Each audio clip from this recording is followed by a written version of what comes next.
Nunca pensé que pudiera sentirse tan vacío algo que nunca se apaga. La pantalla siempre está ahí, encendida, esperando. Alguien escribe, alguien reacciona, alguien responde. Y yo también. Aprendí a estar disponible, a contestar rápido, a no dejar conversaciones abiertas, aunque por dentro yo sí lo estuviera. Todo parecía normal, demasiado normal. Hablaba todos los días con alguien, a veces con muchos. Intercambiábamos palabras, audios, imágenes, fragmentos de vida comprimidos en segundos. Pero había una sensación persistente, difícil de nombrar, como si nada de eso terminara de tocarme. Como si todo pasara por mí, sin quedarse. No era soledad en el sentido evidente. No era ausencia de gente. Era otra cosa. Era estar acompañado sin sentirse acompañado, escuchado sin sentirse comprendido, conectado sin sentirse cerca. Me di cuenta una noche cualquiera, sin tristeza dramática, sin lágrimas, solo cansancio. El tipo de cansancio que no se duerme, el que aparece cuando el ruido baja y ya no hay nada que distraiga esa pregunta incómoda que evitamos durante el día. ¿En qué momento dejamos de hablarnos de verdad? Tal vez esta historia empieza ahí, en ese silencio breve entre un mensaje enviado y una emoción que nunca se dijo, en ese espacio invisible donde la conexión falla, no porque no haya señal, sino porque ya no sabemos cómo estar presentes. Parte 1. El comienzo del silencio. Mi historia no comenzó con un final. No hubo una despedida. No hubo un momento claro al que pudiera señalar y decir, ahí empezó todo. Comenzó mucho antes, cuando todo parecía estar bien, cuando la vida funcionaba, cuando cumplía con lo que se esperaba de mí, cuando nadie tenía motivos para preocuparse. Hablaba todos los días con alguien, a veces con varias personas. Conversaciones largas, cortas, superficiales, repetidas, mensajes que iban y venían sin pausa. El teléfono se convirtió en una extensión de mi mano, no porque lo necesitara, sino porque ya no sabía estar sin él. Despertaba y antes de sentir el peso del cuerpo, antes de escuchar el silencio de la mañana, ya estaba leyendo palabras ajenas, opiniones, historias, reacciones. Sabía cómo estaban los demás antes de preguntarme cómo estaba yo. Y eso durante mucho tiempo me pareció normal. Nadie nos enseña a desconfiar de lo normal. Al contrario, nos enseñan a adaptarnos a ello, a responder rápido, a estar disponibles, a no desaparecer. Así que yo respondía, incluso cuando no tenía energía, incluso cuando prefería callar, incluso cuando sentía que cada mensaje era un pequeño esfuerzo más. No porque alguien me obligara, sino porque aprendí que el silencio incomoda, que no contestar genera preguntas, que desaparecer, aunque sea un poco, parece una falta. Con el tiempo empecé a notar algo extraño. Las conversaciones seguían ahí, pero ya no me dejaban nada. Antes, hablar con alguien me acercaba. Me sentía visto, me sentía presente. Ahora no. Ahora cerraba el teléfono y lo único que quedaba era una sensación de desgaste, como si hubiera hablado mucho sin haber estado realmente en ninguna parte.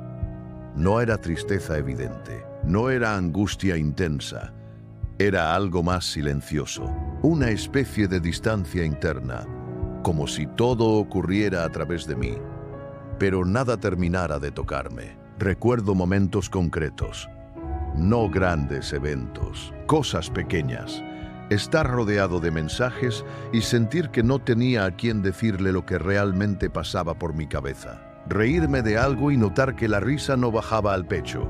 Decir ¿todo bien? Y sentir que esa frase ya no significaba nada. Empecé a temerle a ciertos momentos, no a la soledad absoluta, sino a esos espacios breves en los que nadie escribía, porque ahí aparecía algo incómodo. Una pregunta que no se puede silenciar con notificaciones. ¿Por qué me siento así si no me falta nada? No había una razón clara. Y eso lo hacía peor, porque cuando el dolor no tiene causa visible, uno empieza a dudar de sí mismo. a minimizar lo que siente, a pensar que está exagerando. Me decía que era cansancio, que era estrés, que era una etapa. Pero las etapas pasan. Y esto se quedaba. Era como vivir acompañado, pero no acompañado de verdad. Como hablar sin sentir que alguien estaba realmente ahí. Y lo más inquietante era esto. Yo también había dejado de estar. Estaba presente en las conversaciones, pero ausente en mí. Respondía en automático. Escuchaba a medias. Sentía a ratos. No porque no me importaran los demás, sino porque me estaba desconectando lentamente sin darme cuenta. Así empezó el silencio. No como ausencia de ruido, sino como ausencia de profundidad. Un silencio que convivía con mensajes, con voces, con pantallas encendidas. Un silencio que nadie veía. Ni siquiera yo al principio. Parte 2. Cuando estar conectado ya no significa estar acompañado. Hubo un momento en el que empecé a sospechar que el problema no estaba afuera, no en las personas, no en las conversaciones, no en la cantidad de mensajes. Estaba en otra parte. Más adentro. Me di cuenta de que podía pasar horas hablando con alguien sin sentir que realmente había estado con esa persona. Como si nuestras palabras se cruzaran, pero no se encontraran. Decíamos cosas, muchas, pero evitábamos otras. Lo importante siempre quedaba para después, para otro momento, para cuando hubiera más confianza, para cuando fuera necesario. Y ese momento casi nunca llegaba. Aprendimos a comunicarnos sin exponernos, a decir lo justo, a mostrar lo aceptable, a esconder lo que no entra bien en una conversación rápida. Yo también lo hacía.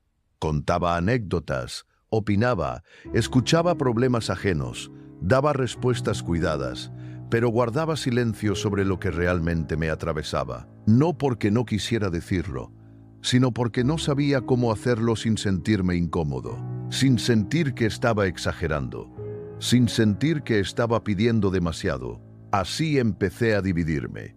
Había una versión de mí que respondía a mensajes, correcta, funcional, siempre disponible, y otra versión que se quedaba callada, observando, cargando preguntas que no encontraba dónde poner.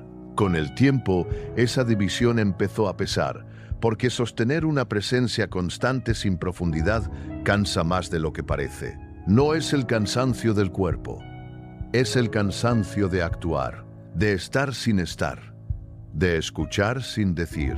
A veces me preguntaba cuántas personas realmente sabían cómo me sentía, y la respuesta casi siempre era la misma: ninguna. O tal vez yo tampoco. La hiperconexión nos dio la ilusión de cercanía. Nos hizo creer que estar en contacto era lo mismo que estar presentes, pero no lo es.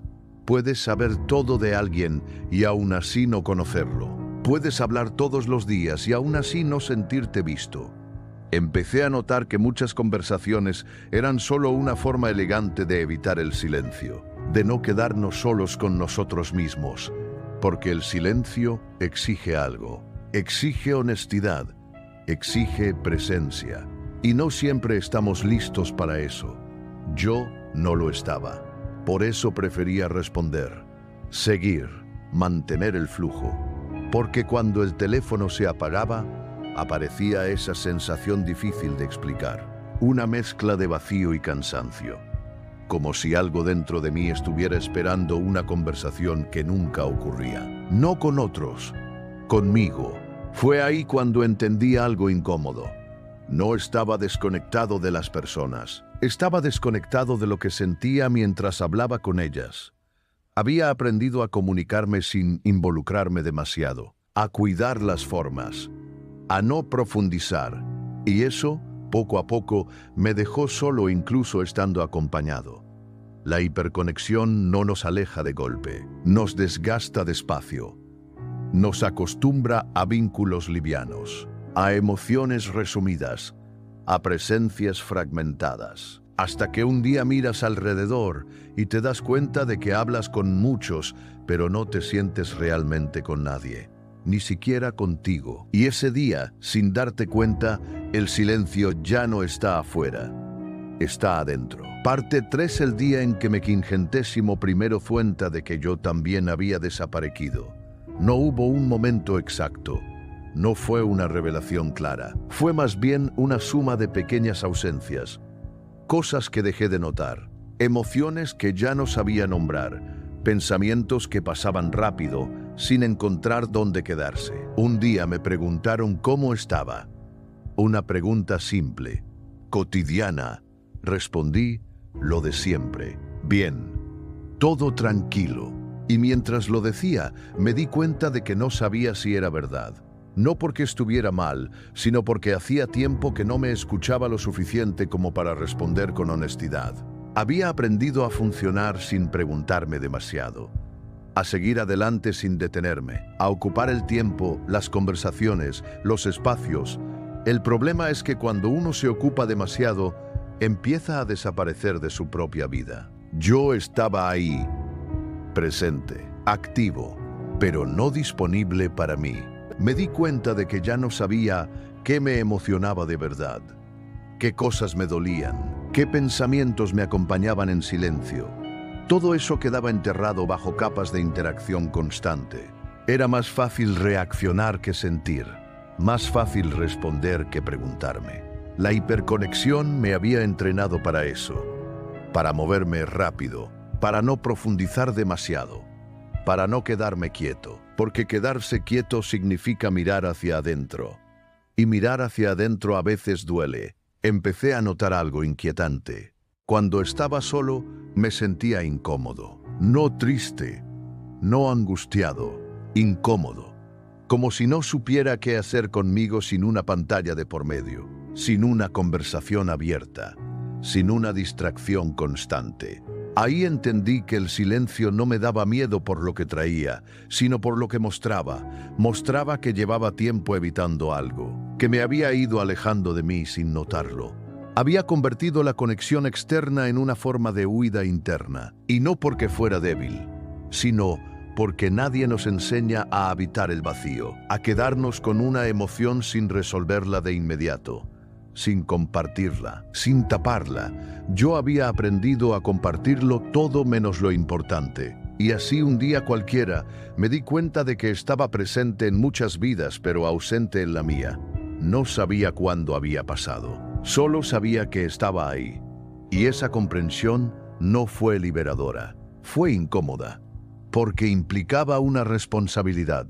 Reconocer que no todo era culpa del ruido, que yo también había elegido no escucharme. Y cuando entiendes eso, ya no puedes seguir igual. Algo se quiebra, no de forma ruidosa, no de forma visible. Se quiebra la ilusión de que estar ocupado es estar vivo. Y queda una pregunta abierta, silenciosa, difícil de esquivar. ¿Qué pasa cuando dejamos de conectarnos con todo para ver si todavía sabemos conectarnos con nosotros? No fue un cambio inmediato. No hubo una decisión drástica. No apagué el teléfono ni desaparecí del mundo. Lo que ocurrió fue más sutil. Empecé a quedarme un poco más en silencio. No para alejarme, sino para escuchar. Para no responder de inmediato. Para dejar que una emoción terminara de formarse antes de convertirla en palabras. Descubrí algo incómodo y necesario. Estar conectado todo el tiempo no me estaba enseñando a estar presente. Solo me estaba ayudando a no sentir demasiado. Aprendí que no todas las conversaciones acercan, que no toda respuesta es un puente, que a veces hablar es solo una forma elegante de escapar. Y entendí algo más. La desconexión emocional no siempre se siente como tristeza. A veces se siente como costumbre, como normalidad, como una vida que funciona, pero no se habita. No busqué aislarme. Busqué volver a mí, a lo que siento cuando no hay ruido, a lo que pienso cuando no estoy reaccionando. No fue fácil. El silencio incomoda cuando uno no está acostumbrado a escucharse, pero también revela que partes de nosotros quedaron atrás mientras intentábamos estar en todas partes. Hoy sigo conectado, sigo hablando, sigo viviendo en este mundo acelerado, pero ya no confundo presencia con respuesta, ni cercanía con frecuencia, ni compañía con ruido. Tal vez no se trata de desconectarnos del mundo, tal vez se trata de aprender a no perdernos en él. Y si algo de esta historia se te quedó dando vueltas, si alguna frase te incomodó más de lo que debería, quizás no sea casualidad.